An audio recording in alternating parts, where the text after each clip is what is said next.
Be advised that the views and opinions of the hosts and guests do not reflect those of the station.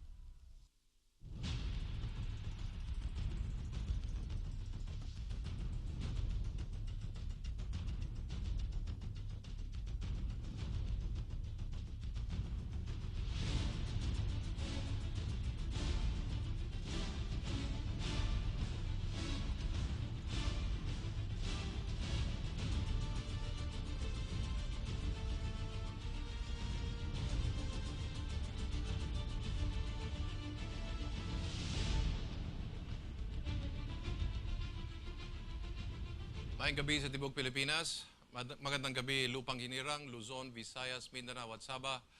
Bismillahirrahmanirrahim. Assalamualaikum warahmatullahi wabarakatuh. Ito po ang inyong republika. Ako si Eric Espina. Alam niyo po, ang kapisanan ng mga broadcasters ng Pilipinas ay 40 years old na po. Kakatapos lang ng kanilang matatawag nating happy birthday. Nagkaroon sila ng anibersaryo. At tamang-tama po ang ating magiging diskusyon sa gabing ito sapagkat tatalakayin natin kung ano po ang papel na ginagampanan pa rin ng KBP sa panahon ngayon at kung meron pa bang mahalagang maaari silang maitulong lalo sa panahon ng kampanya, sa panahon na nandito tayo sa klima ng pamumulitika at ang buong sambayanan ay boboto sa Mayo at 13 upang magkaroon ng mga bagong kinatawan para mamuno sa ating bansa. Kaya mapalad po tayo dahil nandito mismo ang Pangulo ng KBP o kilusang o ng kapisanan ng mga broadcasters ng Pilipinas. Walang iba kundi si Herman Z. Basbanyo. Good evening. Good evening, Eric. Good evening sa mga viewers ng programa ninyo. Okay. Gusto lang malaman ng mga manonood natin, 40 years na ang KBP. Paano ito, briefly lang, paano ito nagsimula at kumusta na ngayon ang KBP kumpara nung mga panimulang hakbang pa nito? Well, ang KBP, sinasabi mo na, is on its 40th year. No? Oo. Tinatag ito noong April 27, April 27, 1973. Okay. And it was martial law Martial years. law, yes. Martial law has just been declared, no? And of course, direkta na ako sa ngayon. KBP is still here, alive and kicking. Okay. After, of course, overcoming a lot of challenges and trials. From the start, alam naman, martial law years yan. Ikaw, you're being a very good media man, the active media man. No? It was not that easy for the founders of the KBP. I was just trying to talk to a lot of people. And sabi ko, ano ba, ang KBP ba kagagawa ng martial law o the KBP was formed to Good question. circumvent whatever martial law implementers were trying to do, to control the media. Good question. And I am going towards the second reason that I have come up with, na sabi ko, ay hirap siguro sa panahon na yun sa mga founding fathers. They must have created the KBP just to see to it that KBP and the media will be able to maintain its independence. Or survive. Survive, yeah. Okay, you can use the word. Survive. Survive under those conditions. May balancing act na hirap siguro gawin during that time. Dahil of course, those who were in power were after controlling the media. They must have presented a lot of reasons favoring those who were in power during that time. But at the back of their minds, ang purpose nila is to keep media free and away from those people. So which they have been successful, I think. That's why we have to give credit to those people who are behind the creation of KBP. Kunwari, sabi nila, medyo katulong sa inyo to Mr. Administrator or Mr. President during that time, no? But when in truth and in fact, the purpose is for them really to see to it that KBP should remain there in the pedestal of an organization that is free from control by those who were in power during that time, the Marcoses. No? And it was interesting that the KBP was built on the cornerstone of self-regulation. Yes. Under martial law pa yun. Under martial law. Ang hirap noon gawin. Yes. mahirap magkaroon ng self-regulation under martial law. Yes, yes. Oo, dahil mauutusan ka talaga eh. Oo, sigurado. But siguro, the balancing that I was telling you, I was saying earlier, kung anong hirap gawin, but at the end of the day, if you summarize what they were doing, it was really for the good of the media during that time. And we are reaping actually the benefit of it. And we evolved, no? We improved on what we have done during that time and the years that passed and up to now. No? KPP is here alive and kicking and as strong as ever. How is, for those who do not know, how is the membership undertaken here? Is it voluntary or how does the industry work? It is voluntary. Okay. That's why one can apply, one can also Leave? resign if he wants to, one can go on leave. No? It's a voluntary organization. But good to note that many of those would like to be in the organization. That's why we have almost 1,000 member station, radio, TV, and FM, AM stations up to this time. No? Just a few who are not members na nandyan lang. But we maintain good rapport with them. When you talk about radio and TV, you're talking about the facility itself? Yes. Or the individuals? Para lang maintindihan ng mga tao. Well, of course, parang gano'n na rin, kasama na rin yun. No? Yung But mga tao. these are the owners, the operators no, of radio and TV who are members of the association. So, how many members do we have now under the KBP? Well, as I said, almost 1,000 dyan na TV and radio stations. No? But there are 100 plus networks, TV and radio networks. With the advent of cable TV, and do you consider, I don't know whether it's in your charter, with the advent of YouTube and the social networking, some people are actually just like in areas like Syria and in Iraq and Iran, there's such a thing as a social media, in the sense that they are a channel within themselves. Yes, yes. Has KBB looked into the possibility of enrolling individuals like those? But that is happening right now. Actually, kung tingnan mo eh. At first, to tell you frankly, there were apprehensions from among us members, no? Workers of in the organization and in the industry. Then this is a new media. There was the tide of new medium, Very new informal, media, no? Very informal, new technology. Yes, yes. That sabi natin, baka kakainin tayo nito. New platforms. New platforms. So, Yes, so yes. akala natin mawala tayo. But we met, we talked about it, we discussed a lot of things about it, and then we were able to find out that this new media, the social media, the new technology, can even be good for us. Yes. Ginamit natin to for us, no? Like GNN. You marry it. To merge with what we have right Yes, now, yes. then we made it as a vehicle also to improve on the manner that we serve our audience. 40th year, what was your thrust? What was the catch-all? What was the catchphrase for the 40th year? Well, KBP, maintaining self-regulation, preserving the freedom of the press, and at the same time serving the audience that we have, and of course serving also the interest of the member networks. Under your watch, what did you spearhead that you lot were of very things. strong on in terms of advocacy? A lot of things, not only working for the members, but also for the public in general, because we are into several advocacies.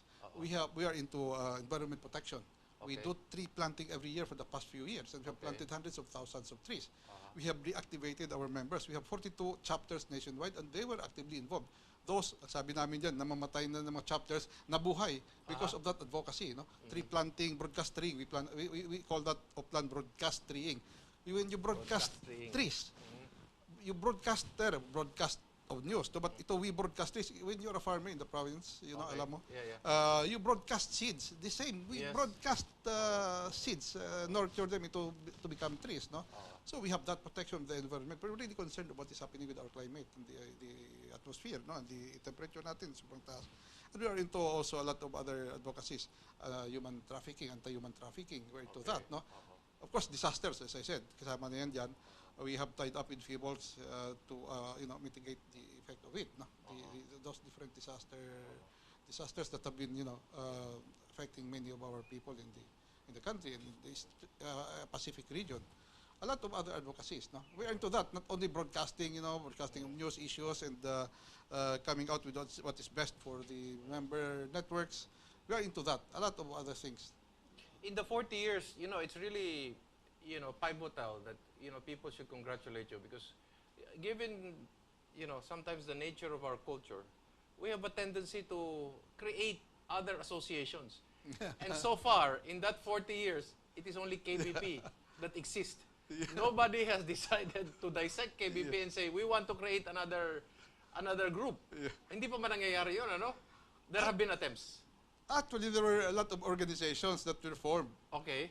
Media organizations that were created, no? Oo. Some were members even also of the KBP. Okay. But sometimes But others, never on a national, not on the national scale as KBP. I there think. were at times, no, but they were not successful. They just fade out. Nalaman mo na lang, wala na. Then again, you see people who were attempting to do that.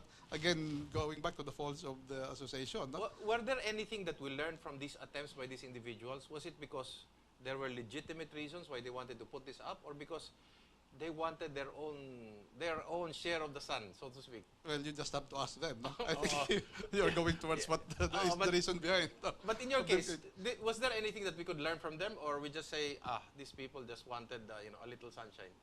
Yes, and we just have to understand them. Then let's give a little time for them to realize what they're doing. No? Okay. Ultimately, they'll come back to us. No? So, again, we are still solid as ever, no? As an organization. As a matter of fact, the recognition that we have does not come only from, of course, the member organization, those in the industry, but as well as even the government, Okay. even Congress. Okay. Because as you know, sa ngayon, it is only KBP that is recognized by the law to be a recipient of the returns coming directly from the precinct. Yes, No? yes. Together with the majority party, minority party, the Comelec arm, which yes. is PPCRV, no, NAMPREL before, no, that is one great recognition of the need for KBP to, to be there, no, as a big organization that can help. Herman, you agree that radio was king before over the Yes. Philippine culture? You're right. Okay. The transistor radio was the best luxury in the farm. Yes, Diba? Transistor radio. That was it. When you had that, that was it. it was during your father's time, Yeah. and also partly my time. And then when the stereo came, everybody had to know about it because you always played it very loud so that everybody knew in the barangay that you had a new stereo. Yes. How do we see in the foreground the possibility of radio ever going back to regaining its throne again and being number one over the airwaves, over the attention of our public, and defeating television? Or we're now comfortable with the fact that we're always going to be second? Well, let's not dream of that anymore, no. But we No more. just have to, also a consolation for us is that that is an impression before for us in the radio, no. That we were I going come to from be- radio. yeah. That we might just, there were those who away. were saying we might fade away. There were those even, people in the industry themselves who were saying, naman matay na to ang radyo. But they were proven wrong. Okay. And the radio is still, as I said, just like KBB, alive and kicking. As a matter of fact, if you have noticed now that it is election time, you ask people you ask the candidates Everybody is whom happy they now. prefer, whom they prefer to place their ads. It's radio. It's radio. Okay. Aside that it is much cheaper, but it also reaches a lot of people that other medium could not reach. Second question, I'd like to ask you this. You also represent a particular facility, Bombo, no? Bombo Radio. Bombo Radio, okay. Nakikinig po tayo sa Bombo Radio. Do you see it in the realm of the possibility? Bombo Radio decides, we're not just going to be on radio. We will also be seen on the computer. Or we are going to be seen on cable TV. Do you see that direction happening to radio networks? Actually, that is already being done by several networks. And we also in Bombo Radio are into that also, partly. No?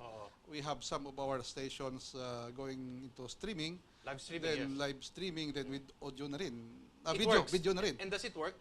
Yes, it worked to a certain extent. But personally, I believe that, it is better still. No, not better, but personally, I can still only be contented with, just going with just the audio in the meantime. Okay. Because it will just already be like TV if you go into that kind of setup. How about those who are abroad who'd like to listen to Bombo Radio? Don't you think that would be an advantage? Don't you know that going streaming is, I think we are one of the networks that have generated a lot of supporters. The OFWs, we're Precisely, very yeah. strong all over the